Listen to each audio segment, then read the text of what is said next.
Olá, amantes do conhecimento, preparem-se, porque hoje a gente vai mergulhar fundo em um conceito que sempre fascinou a humanidade, a eternidade. É isso aí. E para nos guiar nessa jornada, vamos recorrer a um dos maiores pensadores da história, Quem? Tomás de Aquino, um gênio do século atrás. Assim, famoso por sua lógica, né? Exatamente. Ele tinha uma capacidade incrível de analisar as questões mais complexas com clareza. E a gente vai precisar bastante dessa clareza hoje, viu?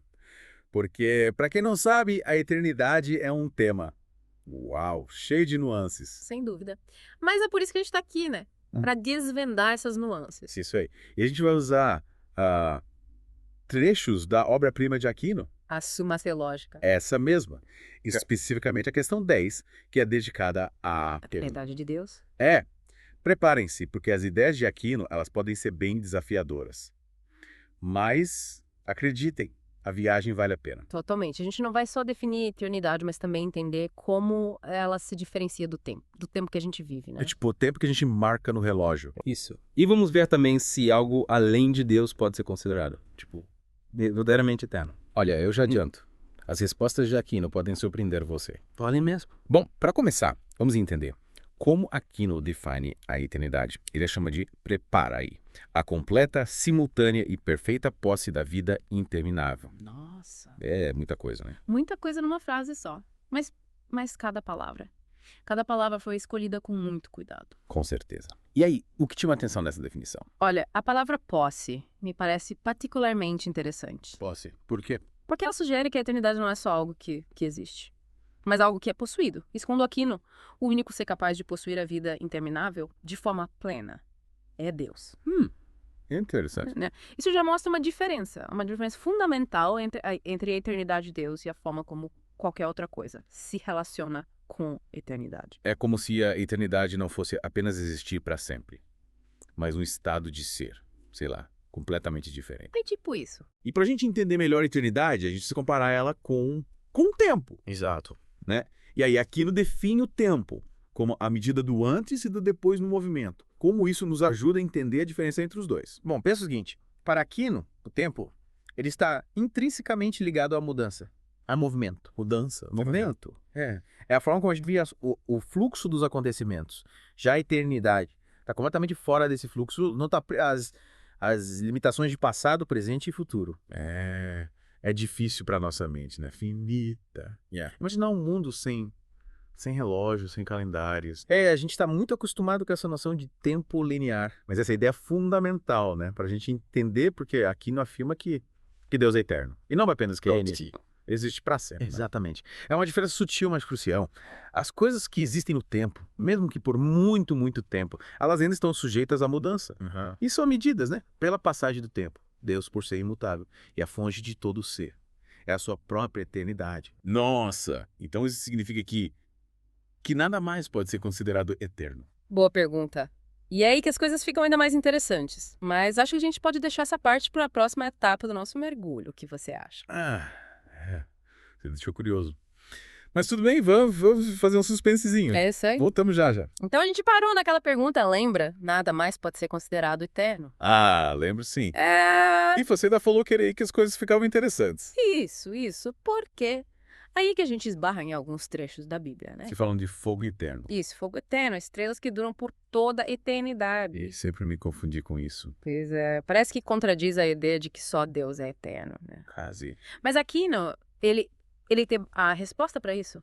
Ele traduz uma terceira categoria, que ele chama de a-viternidade. A eviternidade. A eviternidade. Complicado, né? Um pouco. Mas pensa assim, é como se fosse um meio termo entre o tempo e a eternidade. Meio termo. Tipo, imagine uma linha. No começo da linha, você tem o tempo. No final, a eternidade. E no meio. A eternidade. Faz sentido. Faz. E para quem que essa eviternidade se aplica? Então, segundo Aquino, ela se aplica aos anjos e às almas dos bem-aventurados. No paraíso. Isso. Não quer dizer que o paraíso seria eterno. Exatamente. É um estado de ser onde o tempo não flui da maneira que a gente espera. Interessante. Mas por que os anjos e os bem-aventurados seriam eternos e não eternos? Porque eles têm um começo, né? Mas não tem fim, então eles não estão. Presas às mesmas. Limitações do tempo que não. Entendi. É como se eles vivessem fora do tempo. É tipo isso. Eu Eles, sei como. eles experienciam uma espécie de antes e depois, mas no mesmo tempo, sabe? É lindo. Linear, sequencial, que governa o nosso mundo. Hum. E essa distinção, ela também nos ajuda a lidar com outra questão. Bem intrigante. A possibilidade do universo sempre ter existido. A teoria do universo eterno. Essa mesma. Que gera bastante debate, né? Bastante. Mas, mesmo que o universo não tivesse um começo, aqui não argumentaria que ele ainda não seria verdadeiramente eterno, no mesmo sentido que Deus. Porque ainda ainda estaria sujeito a mudança, né? O movimento pode ser totalmente antigo, mas não está além do alcance do tempo, só Deus transcende o tempo. Completamente. Caramba, That's ele games, realmente né? pensou em tudo, né? É, ele era um cara. Mas e aí, o que toda essa conversa sobre a eternidade significa pra gente? Tipo, tem alguma relevância prática pras nossas vidas? E essa é a pergunta, eu acho Por que exemplo, entender a eternidade, mesmo que a gente não consiga compreendê-la totalmente, nos dá um vislumbre da natureza de Deus e do nosso. relacionamento com ele. Ela destaca o vasto abismo entre o Criador e a criação. A gente é finito, né? Preso ao tempo. E Que que eu é tenho. Tem, uma é. fino, tá temporal. A fonte de todo ser. Exatamente. Ah, Ela, preto. é Esse certo. é um novamo dessa caminhão. Um lembrete de como a nossa perspectiva humana é limitada. A gente tá capturando um fragmento minúsculo de uma realidade muito maior. É como se a gente estivesse olhando por um buraquinho de fechadura. É, tipo isso. E essa realidade ela é muito mais Maravilhoso. e complexa do que a gente pode imaginar. Com certeza. E é aí que entra um dos pontos. Mais fascinantes que aquilo levanta sobre a... Sobre a eternidade, mano. Mas vamos deixar essa parte para a próxima etapa do nosso mergulho. Ah, não. Mais suspense. Prometo que vale a pena. Tá bom. Voltamos já, então. Acho que agora a gente consegue finalmente desvendar o mistério, hein? É, aquele mistério do Fresno aqui, né? A eternidade está presente em todo o tempo. Lembra? Lembro sim. Mas, pra gente entender isso, a gente precisa voltar um pouco. Recapitular, né? É, faz sentido. A visão do Aquino. É, principalmente aquela distinção que ele faz, né? Entre tempo e eternidade. E aí, eternidade. Cada um desses conceitos tem suas características próprias. Se aplica a diferentes categorias de seres, né? Isso. O tempo, por exemplo, é a medida da mudança, do movimento. E governa o mundo como a gente experimenta, né? É como o rio, né? O que flui constantemente. É um rio. Gostei da analogia. Levando quando fica tudo ok. Isso que existe. Boa. A eternidade, por outro lado. É uma espécie de existência temporal. É que se aplica aos anjos. Aos bem-aventurados. Eles têm um começo, né? Mas não tem fim. Uhum. Então eles não estão presos às mesmas limitações do tempo que a gente. É como se eles estivessem, sei lá, numa ilha. É uma ilha, No meio do rio. Observando a correnteza passar.